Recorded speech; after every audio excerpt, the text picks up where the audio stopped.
Well, hello and good morning. My name is Jackie Anderson. I'm an assistant dean at the University of St. Thomas, and I'd like to welcome you to our weekly online learning series. Thank you for joining. Today's session is Leadership Intelligence with executive coach and leadership consultant, Doug Lennick. This session will focus on the practical application of emotional competence. So if you're enjoying this weekly dose of learning, here's your opportunity to mark your calendar for the next month. On Thursday, June 18th, we have University of St. Thomas thermal science professor John Abraham on the topic of our changing climate. What is happening now and how do we know? John is a frequently sought after national expert on this topic and has a wonderful whodunit approach to climate change. I promise you a fascinating session. On Tuesday, June 23rd, University of St. Thomas marketing professor Gino Vanelli will be leading a session titled What, So What, and Now What? Gino's going to provide a model to think about what strategic work to tackle next. The week of June 29th will be a bye week for the most part as we approach the 4th of July holiday. But coming back in July, we start real strong. On Wednesday, July 8th, University of St. Thomas professor Ernie Owens joins us in a meaningful discussion of diversity, inclusion, and being an ally in anti-racism. It's a great lineup. Now, I hope participating in this weekly event gives you some professional development, but if you are looking for more comprehensive development, visit our website. All of our courses are now being held virtually, and we do cap attendance at 25, so you can still have the personal attention and a smaller group learning experience. So with that, let me talk about our plan for today. In a moment, I'm going to introduce Doug Lennick, and he'll spend about 40 to 45 minutes on the topic of leadership intelligence. Please feel free to use the chat feature for any of your questions as they arise throughout the presentation. As always, our goal is to end a few minutes early, 8:50, 8:55, so you have a chance to prepare for your next meeting. If you have any difficulty, please know we're recording this session as always, and we will make it available in a few days. So with that, it is my pleasure to introduce Doug Lennick. Doug is a highly sought after executive coach. I actually had the pleasure of crossing paths with Doug for the first time in 2001. At that time, he was an executive vice president for Ameriprise and had led an organization of over 17,000. He began his coaching practice at that time, and one of his first clients was Ken Chenault, the former CEO of American Express. Now, Doug is currently the CEO and co-founder of Think to Perform, a leadership and coaching consultancy. And in an unusual twist, he is also the principal owner of the Chanhassen Dinner Theaters. He's an author, having co-authored and authored several books, including Leveraging Your Financial Intelligence at the Intersection of Money, Health, and Happiness, as well as books such as Moral Intelligence 2.0, The Simple Genius You, and How to Get What You Want and Remain True to Yourself. Doug is in high demand as a keynote speaker. I know you're in for a real treat. It is my pleasure today to welcome Doug Lennick. Thanks, Jackie, and good morning, everyone. It's great to be here. I didn't remember that was 2001, Jackie. That's almost getting to be a while ago. I think that, it's so hard to believe it's been that long. But, and by the way, thank you for mentioning, in addition to our company, Think to Perform, the Chanhassen Dinner Theaters, which I am one of the principal owners of, and we're currently dark, losing lots of money, you business people. So when we reopen, I'm counting on you to make an appearance out there. It'll be good. So, but it's been, we employ we're the largest dinner theater in the country, and we are also the largest restaurant in Minnesota.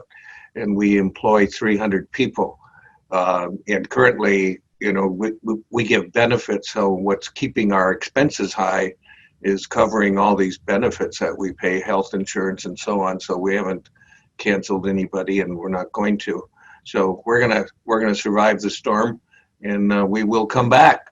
So that's not what we're here to talk about. We're here to talk about the practical application of emotional competence, which will also get us into the concept of emotional intelligence and competence, moral intelligence and competence. And a little history. I started this company, actually, we officially opened up in 2002. And at that time, what interested me in doing this is I was looking at my career, where I was at, what I was doing, and I had a terrific job. Our company was American Express Financial Advisors at the time, and I had always had this interest in this question: why do people do what they do, and why do I do what I do, and why does Jackie do what she does, and so forth, and why do all of you do what you do? And I'm sure we've often wondered that about somebody else, where most of us are personally fine, but a lot of the other people aren't. And so what we find is that if I talk about the other people, not you, then this will be more comfortable. And so we'll do that today. But that's why I started the company. And what we do at Think to Perform is we combine business advisory services with behavioral services. So we're experts in human behavior, and we've dealt with the question, why do people do what they do? The second question is it possible that one could really be who they would ideally like to be more frequently? So is it possible that I could be my ideal self more often? The answer to the second question is yes. The answer to the first question is more problematic. So why do people do what they do?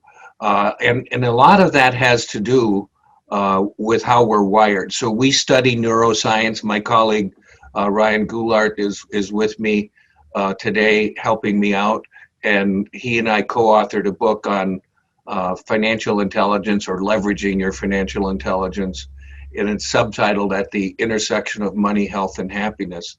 And he's got a background in neuroscience. We also integrate in psychology. Neuroscience deals with the brain, and psychology deals with the mind.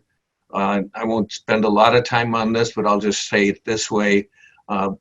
Best way to think about that is the mind operates within the brain, but it is not the brain. So if we could think about the brain as a musical instrument and think about the mind as the musician, then we kind of have the concept. What's interesting about the instrument, the brain, is as we play the instrument with our musician, the mind, we physically change the instrument, and the brain itself changes. And so we get into the changing of the brain. And a lot of what we do because we did. So we're creatures of habit.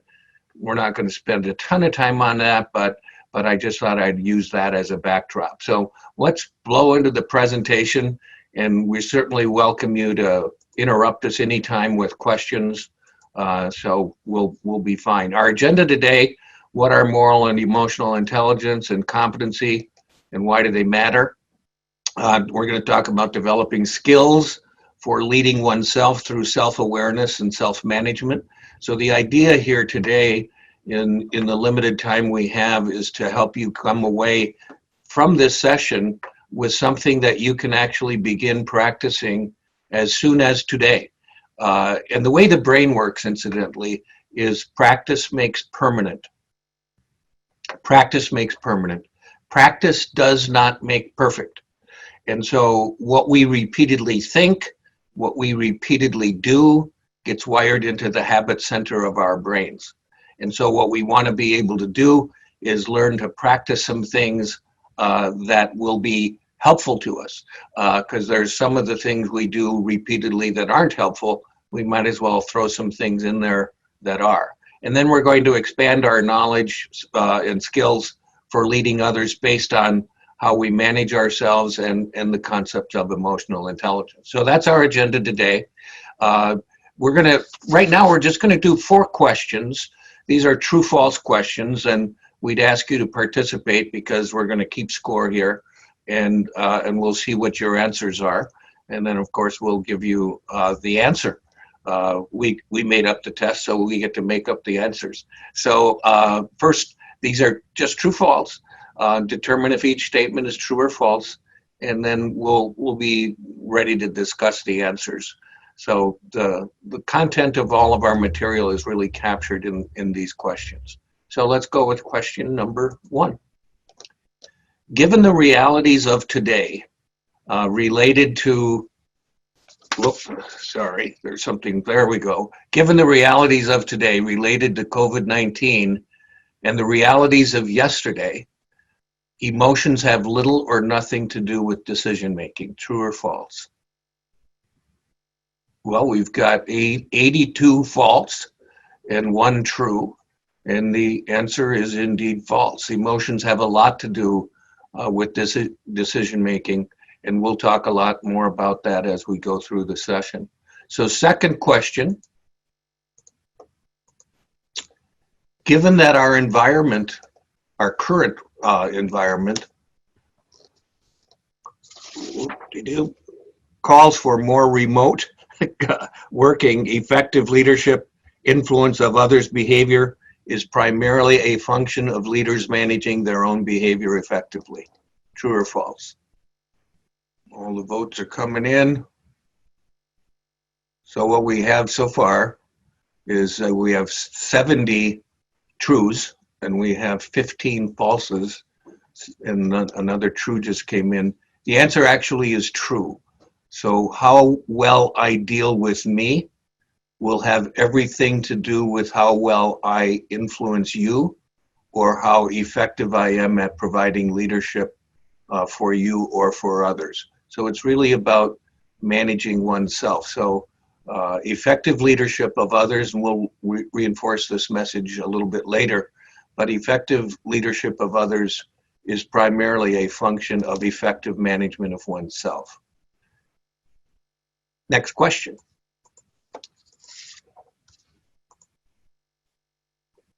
Given that our current work environment calls for more remote working, paying attention to one's own physiological, emotional, and cognitive experience is critically important to effective leadership. True or false? Looks like all the answers are coming in under the true bucket, and indeed, that is the bucket. So we will we'll just call it, you got it all right. So we're passing that one with flying colors. Last question. Moral and emotional competencies are equally as important as cognitive and technical competencies in managing one's own behaviors and in leading others' behavior. True or false? Scores are tallying up here. We've got 85 votes in. This is, I usually say this at the beginning, but it's too much of a clue. This is a trick question. The answer is moral and emotional competencies are more important. They're twice as important as the other 2 competencies combined. So it's quite remarkable. And the research on this is quite conclusive. So this is a little bit of a trick question. 3 of you got it right. The answer is false, but we'll talk more about that as we move forward. So as we look at this and we close off our polling, we talk about differentiators. Turns out that cognitive and technical competencies are table stakes. They are necessary, but they are not sufficient. The differentiators for the real star performers in virtually any profession, or non-profession for that matter, are moral and emotional competencies. And you can see that based on the bar graph. So a good performer, that little orange area, if that's orange, I don't know, is that orange, right? That is orange. So in the orange area, you're seeing that star performers and good performers, they each have those threshold competencies. And then the differentiators, the stars, have a lot more moral and emotional competency. And the concept here is it's only through dealing with our emotions And it's only through having a strong moral compass that we can get at our cognitive and technical competencies most effectively. And so this is big deal. You'll see the source on the bottom.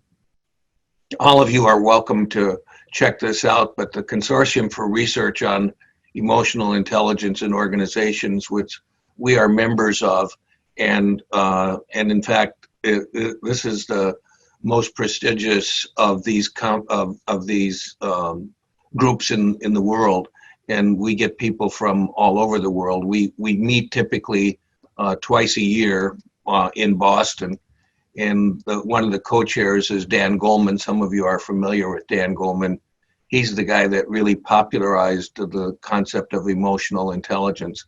The guys that really started it were Salovey and Mayer, a couple of professors, but Dan Goleman is the most recognized figure. And in fact, in my bookcase behind me, I have several of his books, Emotional Intelligence.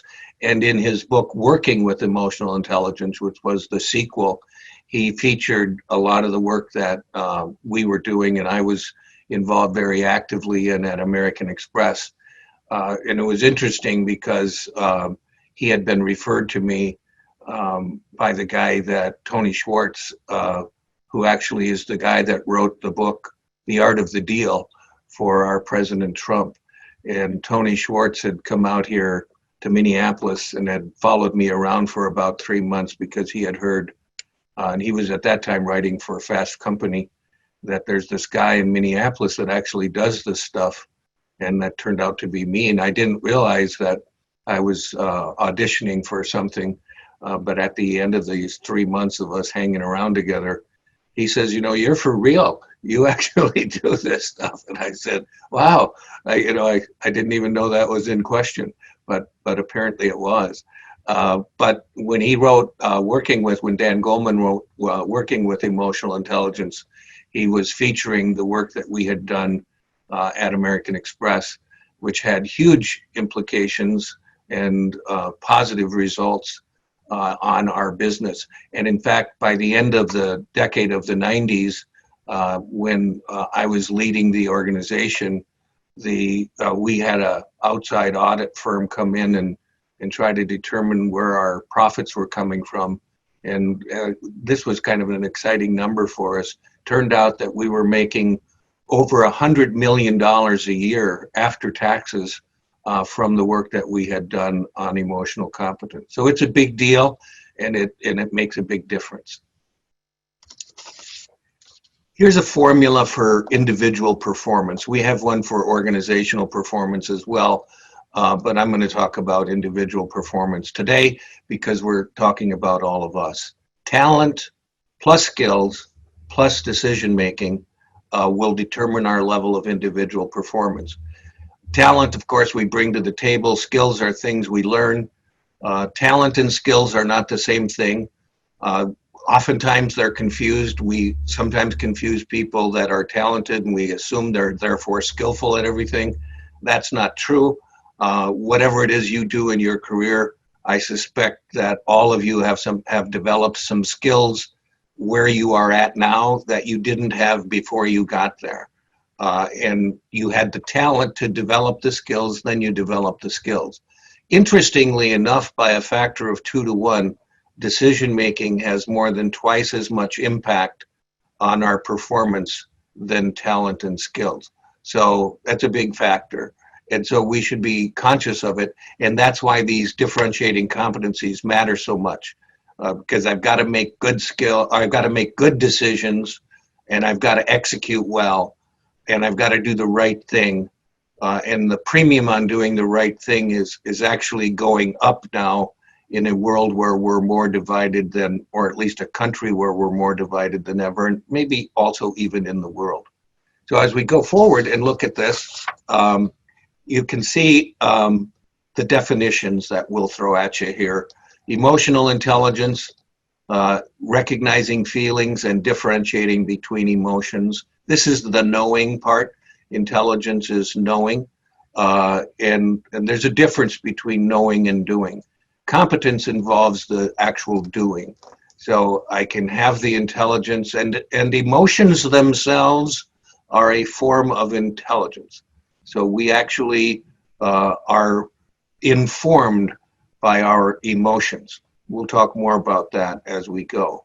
Moral intelligence is recognizing how principles and values apply to our goals and our actions. So how do I align what I do with my values and principles? And again, moral intelligence is knowing. Moral competence is doing. So when we get into moral competence, it's really acting on these moral principles and values. And I suspect, certainly true about me, but my guess is it's true about many of you, we have been, at the same instant, we have been morally intelligent and morally incompetent. So I myself, I hate to say it, but it's true, I'll be 68 this month, and in my 68 years, I have done some things that were wrong. I knew they were wrong when I did them. And so I was intelligent enough to know right from wrong, but I wasn't competent enough to do what's right. This is becoming an important and increasingly important capability in our world today, being morally competent. And it's interesting because Mark Twain years ago made a statement which we referenced in our book, Moral Intelligence. Fred Keel was my co-author. But he talked about how much premium we put on physical courage when he said what we really need is moral courage. He was right then and he was right now. And he is right now. So that's still I think, applies today and maybe more so than ever. Leader and relationship effectiveness, I kind of alluded to the fact that I'd get back to this. But effective leadership of others, so leadership and relationship effectiveness, so how I relate to other people and how I provide leadership to other people. And by the way, we do not think of leadership and management as the same thing. Leadership is about people, management is about things. So we manage things, we manage budgets, we manage processes, etc., and we lead people. And so being a great leader doesn't mean we get away from needing to be a great manager. But if I had to be one or the other, I would choose great leadership. And same with relationships, whether it's relationships at home or relationships with strangers on the street, our customers, whoever it happens to be. How effective we are at leading others and relating to others is a function of how effective we are at managing ourselves. And that was one of the true-false questions. So how well I deal with me has everything to do with how well I will relate to you and how effective I will be at influencing you. And leadership is truly about influencing. Now, recognizing we're all participating in a St. Thomas University program, this is a group of high achievers. So I know all of you are high achievers, and I suspect each of us that have been high achievers have at one time or another had a difficult day. And so I would ask you this question, which you don't have to answer, but you can quietly think about the answer. How many of you high achievers have ever come home from a difficult day only to find people in your household inappropriately upbeat? So you've had a difficult day, you come home, people are happier than they should be. What are some things that we can do in order to help otherwise happy people feel less good? And you can think of the different things that you've tried. Slam a door, kick the dog, yell at somebody, complain. There's all kinds of little ways that we can, in fact, help otherwise happy people feel less good. Now, would we do that ideally? Remember the second question, can I really be who I would ideally like to be more frequently? The answer to that question is yes. Ideally, we wouldn't do that, but really we sometimes do. And this works at work, it works at home, it works with strangers on an elevator. So, how we deal with ourselves will have a lot to do with how we influence those people around us. And that's a function of decision making. So we just gave you the formula, talent plus skills plus decision making. Decision making is a big deal, real-time decisions. So as I'm approaching the house, I've had a difficult day. I want to be able to make a decision to manage myself well so that I am not ruining the days of the people who love me and the people who I love. And that's a function of self-awareness. So this is the logic chain. So, and if you could do this vertically, horizontally, if you did it right to left, it starts with self-awareness. And the great, of course, with this deal is people who lack self-awareness, of course, do not know. So that's very problematic. And I suspect all of us know somebody that if we see them first, we act busy. So we pretend to be on the phone. It looks like your hands. It's a new phone. Whatever it is that we do, but these people are very off-putting, but they don't know it, because most people wouldn't do that on purpose. Some do, but most people don't. The majority of people would actually prefer to be their ideal self more often. So hey, Doug, yeah. We had a quick question on the equation you put up.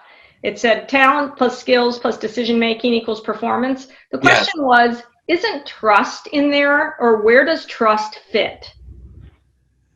Well, we certainly could add it in. We just didn't want to make the formula too long, but trust would fit into being trustworthy. The operative word is trustworthy. A lot of organizations put trust in their mission statement or their vision statement, when what we really need is to be trustworthy. And if we're making the decisions that are moral, if you will, so when we think about the moral principles, which are integrity, and so integrity, when individuals have it or when organizations demonstrate it, it produces trust.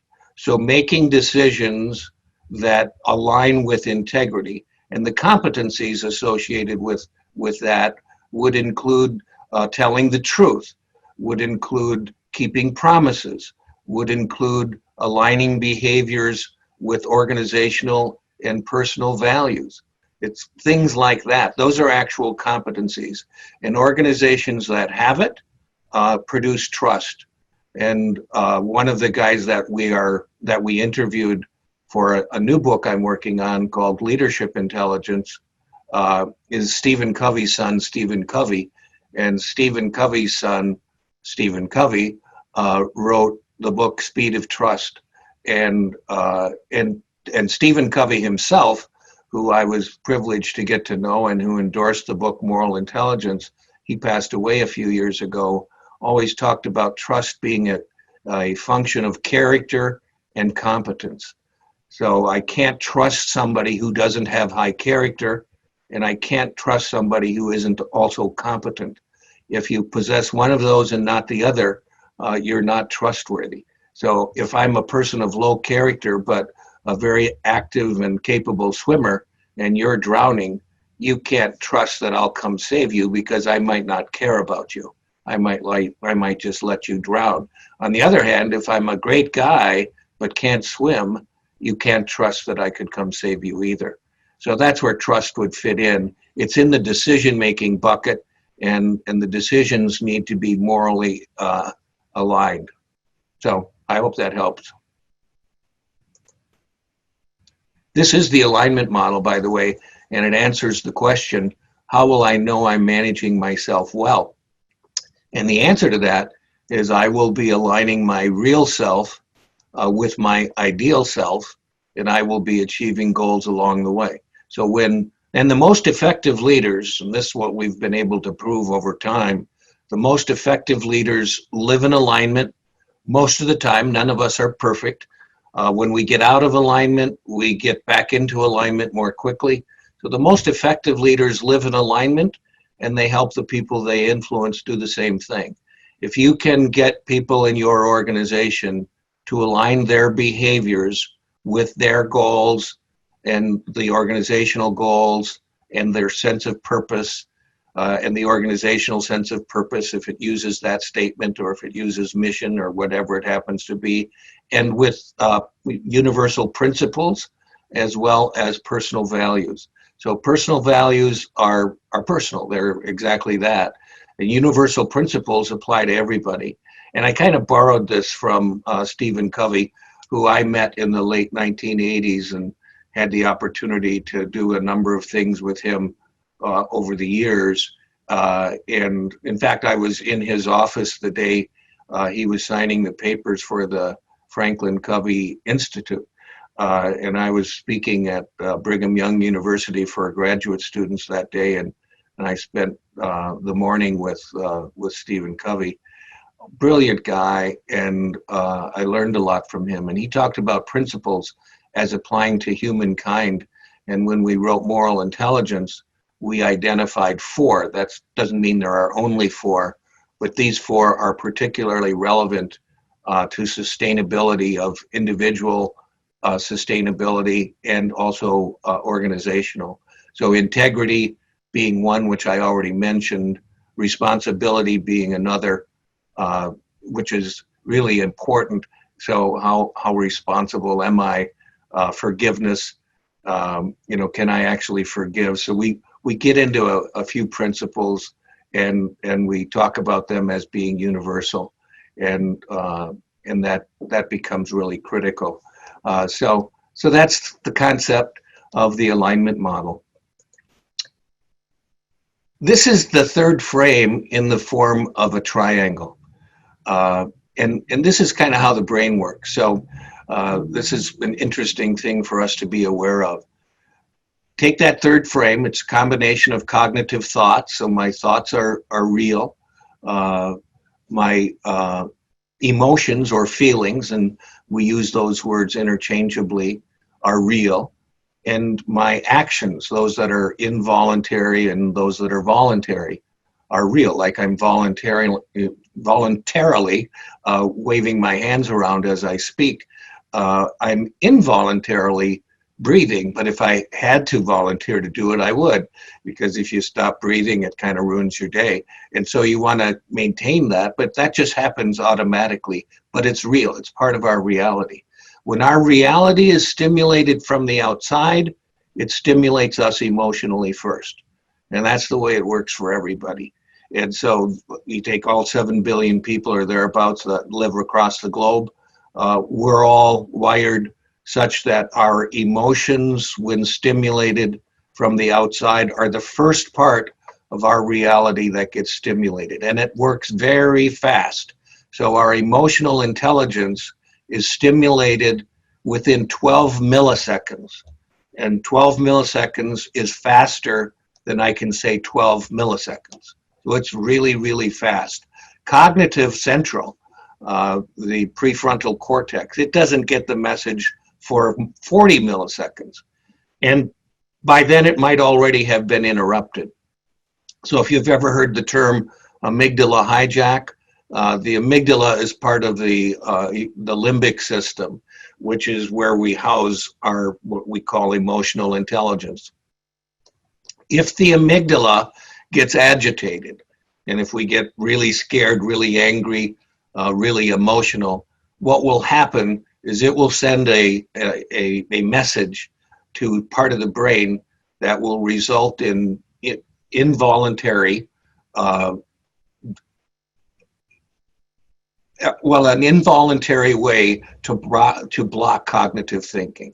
So I guess the best way to think about this, and I call these elliptical, these things circles. They're not really circles, but it's easier to say circle than elliptical. So I'll call them circles. But if you think of the thought circle as the sun and the emotion circle as the moon, what will happen is the moon will move in front of the sun and we'll get a partial eclipse and we can't think clearly. So if you've ever heard somebody say, or if you've said it yourself, I was so angry or I was so frightened, I couldn't think straight. The truth is if you're angry enough or frightened enough or exuberant enough, because it could be on either end of that, we can't think straight. You know, years ago, Alan Greenspan was talking about what was going on in the stock market. and he was noting in the dot-com world, which was in the mid to late 90s, that that investors were irrationally exuberant. So the emotion was exuberance, and exuberance can create that same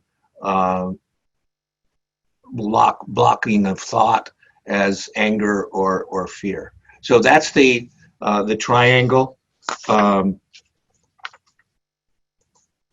Habits. We talked about them a little bit, but not much. But they're embedded in the basal ganglia. We actually sometimes show a real brain, but some people get queasy when they see the real brain. So we did this instead. So there you see the amygdala, and then you see the prefrontal cortex, and you see the habit center. And again, as I commented on habits, when we have cognitive habits, we have emotional habits, we have physical habits. The caudate nucleus, the putamen, for those of you that care about the brain parts, but the brain parts don't matter. What matters is what happens within the brain. But when the amygdala gets all upset, it blocks our capability to think clearly, and we get that partial eclipse that I was talking about. Now here's an exercise, and this is one thing, if there's something that you want to practice and remember, I said this earlier, practice makes permanent. One thing I'd like you to do is begin practicing this. And incidentally, if you would like help in being reminded to practice this, we have thousands of people that we send a little reminder to multiple times a day. This is free. All you have to do is contact Ryan, and he would enroll you in the program. We, of course, will sell your name to somebody. No, that's not true, but that wouldn't be morally competent. But we won't sell your name. But we will give you reminders. And they come in multiple times a day. I get them myself, but when my phone buzzes, I don't even have to read the reminder, and I don't even know if that's when a reminder is coming in. Every time my phone buzzes, it reminds me to pay attention to myself. And this is just a self-awareness exercise. Remember the logic chain. It starts with self-awareness. What am I thinking right now? What am I feeling, or how am I feeling right now? And what am I doing right now? And this is not about judging yourself. This is just about paying attention to yourself. Now, as you get really good at paying attention to yourself, you will begin to start getting really good at making decisions on how to manage yourself. So then you will be better decision maker. You will be a better self-manager. And then you will also be a better leader of others and a better influencers of others. So this is the freeze game. If you want to practice it, you can send a note to Ryan, and all of our emails are easy. It's our first initial followed by our last name at think, the word think, the number 2, the word perform. So Ryan Goulart is R-G-O-U-L-A-R-T, G-O-U-L-A-R-T. So it's R Goulart at thinktoperform.com. He'll enroll you in this, and then they'll start rolling out at you. And Doug, yeah. We'll include that in our follow-up email with the link to the recording, as well as a link then to that as well for folks that are asking about that. Okay, perfect. That's good. Thank you very much. So what I'm going to just ask you this question, and I don't know if people can unmute or how this happens, or if they can send you the answer to this question, Jackie, because we're going to move right into taking some questions so that we can end early on time. However you guys do that. So it sounds like early is the on time. So with that, what one thing are you going to start doing today? If you wait till tomorrow, you probably won't do it. If you wait till next week, you definitely won't do it. So this is your time to throw in a chat, just answer that. And in the meantime, if you also have a question of me, yep, rather than an answer, I certainly be happy to take some questions. All right, yes, and we're starting to see this, and a lot of people are responding to this question with the idea of, I'm going to sign up for the reminders. So that's a great first step. Here's another one: wake up when my alarm actually goes off. Take time to reflect on my day and how I'm feeling before getting home so I can be who I want when I'm home. That's awesome. That's good. I remember years ago when I used to come home and I was often preoccupied by my work. And my wife pointed out to me that if I wanted to work, I should just stay at the office. I thought, wow, that's good input. She said, because when you come home, we have to deal with you as if you're here. But if your mind isn't going to be here, don't bring your body. Yeah. Yeah, and we're seeing a lot, around that. Check in more frequently with how I'm feeling. Hit pause throughout the day. Yes. And by the way, emotions are words. One of the things they're not sentences. So I'm feeling excited. I'm feeling confident. I'm feeling grateful. They're words. Emotions are words. Thoughts often are sentences. So what am I thinking? How am I feeling emotionally? And what am I doing? And emotions are telling us something about something that's either going on inside of ourselves or something that's going on out here. So remember, emotions are a form of intelligence. Emotional intelligence is real. It is not cognitive. And so when it comes to our emotional intelligence, we need to be aware of that. And emotional intelligence is very fast, but it's frequently wrong. So it's emotion. And what we'd like to introduce is a new word, think motion. So before you motion, you want to think. I'm still seeing it. It's kind of, the chat is kind of blowing up here. Try to identify the specific ruts that I fall into during the day, trying to be on autopilot less and be more engaged. And actually, there was a question that came through earlier related to that. How do we have the self-awareness that our practice making permanent is not a good practice? Meaning they're doing something that they're not even aware is not a healthy thing. Well, one way to do that is to accept feedback, and actually go get it. So a lot of people prefer not to get that kind of feedback, and so they don't seek it. But you want to know, and if we're lucky, we have people that are in our households that give us good feedback. I get when I'm working, people are really always pretty positive about me. And so sometimes I don't get the feedback that I might need. But that's why you have a family. The families humble us. So, say we want to be better. Here was a nice one that, again, I'd love your reaction to gratitude from Jan. She says, start my day with gratitude. Yeah, that's a great idea. There's a guy that I've gotten to know. We've been sort of like colleagues from time to time. His name is Fred Luskin, and he's the director of the Forgiveness Project at Stanford University. And he wrote the book Forgive for Good. And one of the things that I learned from him is the way to help recover from the stress that we often experience.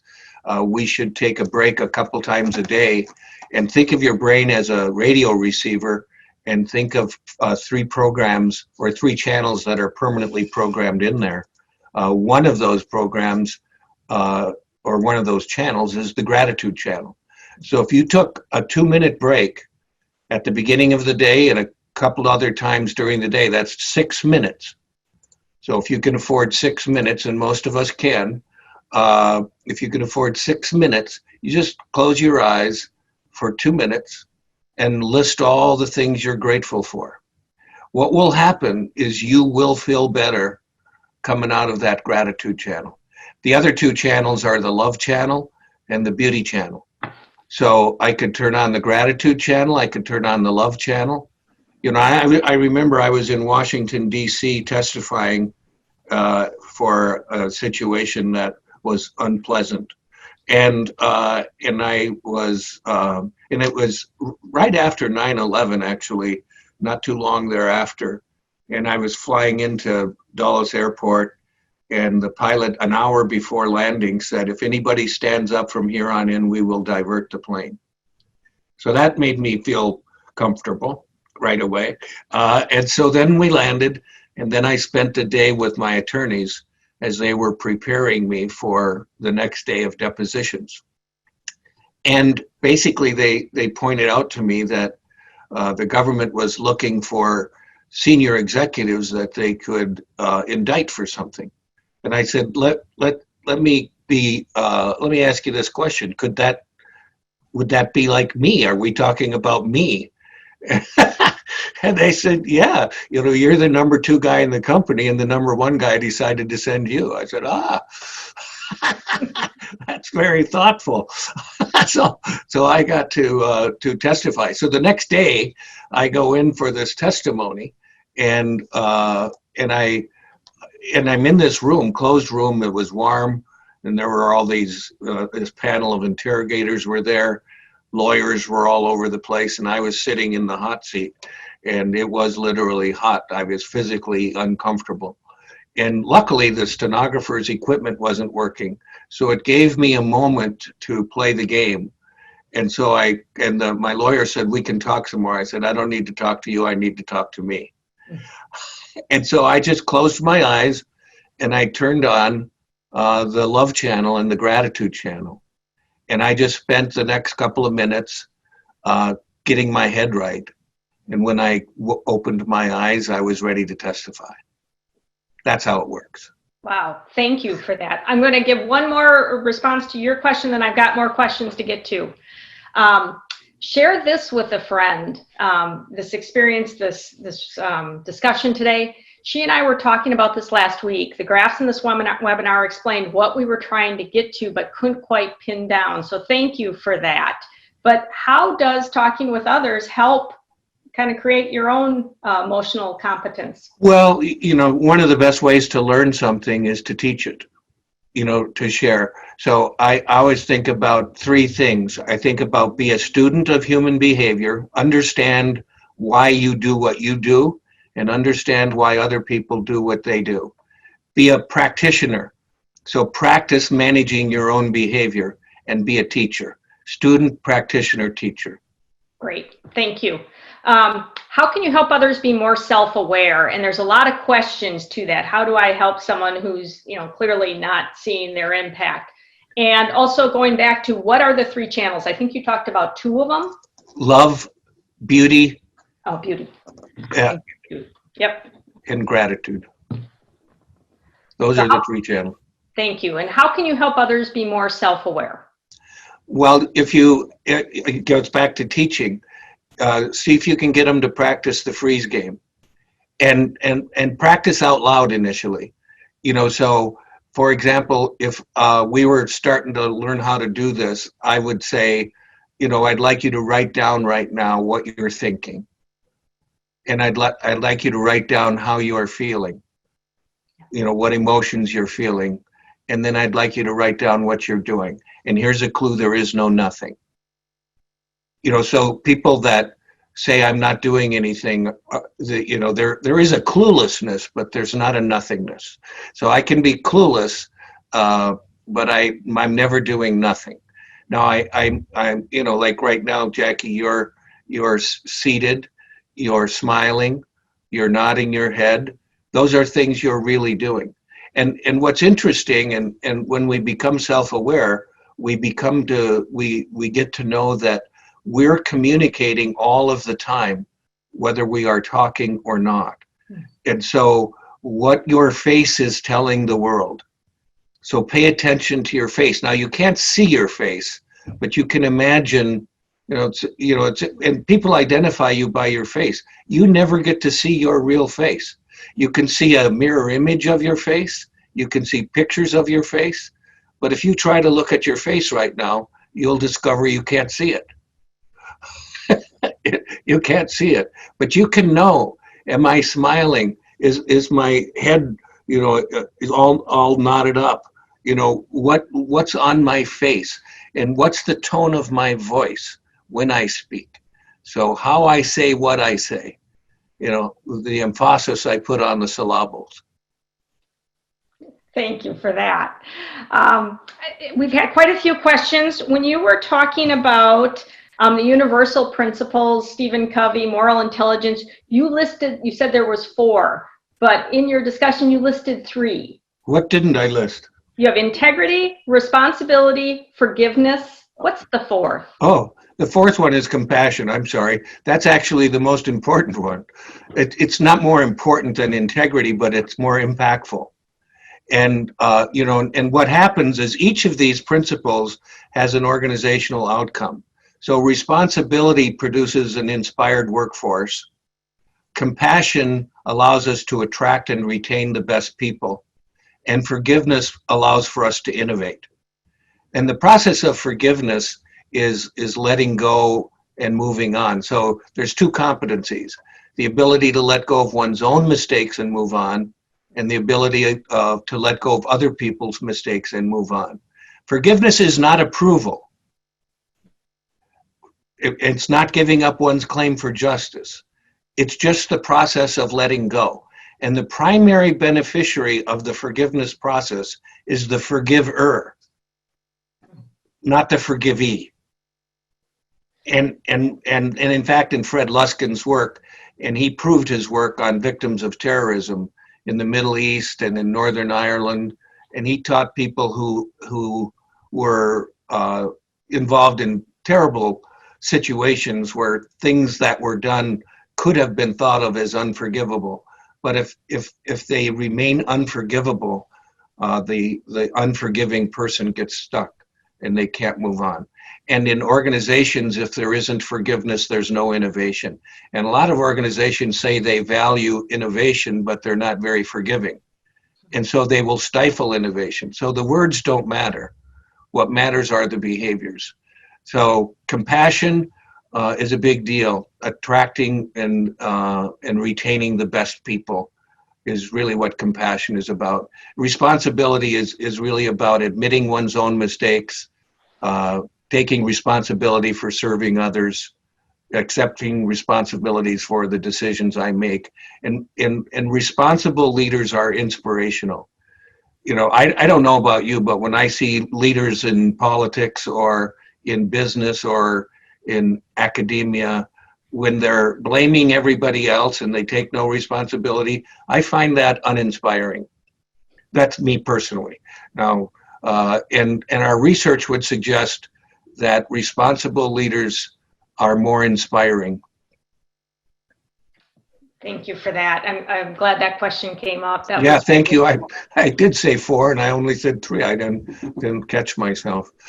All right, I'm going to try to sneak in 1 or 2 more here if I can. Do you think that regional differences in personality style can affect what is important in the ideal self? In other words, is your ideal self going to be different in passive-aggressive Minnesota versus the more direct and outgoing East Coast? Well, the principles will be the same. So, and the values may well be different. So, so and the values could be more regionally oriented. So people on the East, my wife is from the East. She was born in Massachusetts and graduated from high school in Long Island, New York. She's very direct. I was born in North Dakota, where people are direct, but they're most, it's a different kind of a state, I will say that. And a lot of people are from North Dakota. They don't live there. Oh, they say, and I can say this since I was born and raised there, that if you have a terminal illness, you should go to North Dakota because it'll feel a lot longer. So wow. That's not nice, but but personal values, like my values are family, happiness, wisdom, integrity, service, and health. And I don't think they would change if I was living out east. You know, I value family. I value happiness. I like being happy. I value wisdom. I value integrity, which is also a principle. I value service. You know, I've discovered that one of the best ways to be happy is to do something for somebody else. And I value health. And the older I get and the more my health gets in question, the more I value it. So I had an endoscopy yesterday. That's discomforting. I had my COVID test on Monday, and they took about a 14-inch, not that long, but it felt like it, and they stick it up your nose. I didn't know there was that much room up there, and it was uncomfortable. Well, I have to tell you that, as we wrap up here, you're getting support from fellow North Dakotians, so you're in good company here. Well, I could sing the song. You ought to go to North Dakota, see the cattle and the wheat, the folks who can't be beat. You say hello to North Dakota, and you just can't say goodbye. That's not true, but that's the song. Well, I can't think of a higher note to end on. That was Doug. I want to thank you for your presentation, and I want to play my gratitude card. Thank you for joining us today. As promised, there will be a link with information coming out in the next few days, a link to the YouTube piece of this, as well as information if you want to sign up for those reminders. We hope you enjoyed today's session. And as a friendly reminder, our next session is on Thursday, June 18th. With Professor John Abraham talking about climate, especially in this unique period of time, and it will be fascinating. And as a reminder, if you're looking for comprehensive development, take a look at our website. We're so delighted you could join us this morning. Thank you, Doug, and we hope to see you next week. Stay safe, stay well, and thank you. Thank you.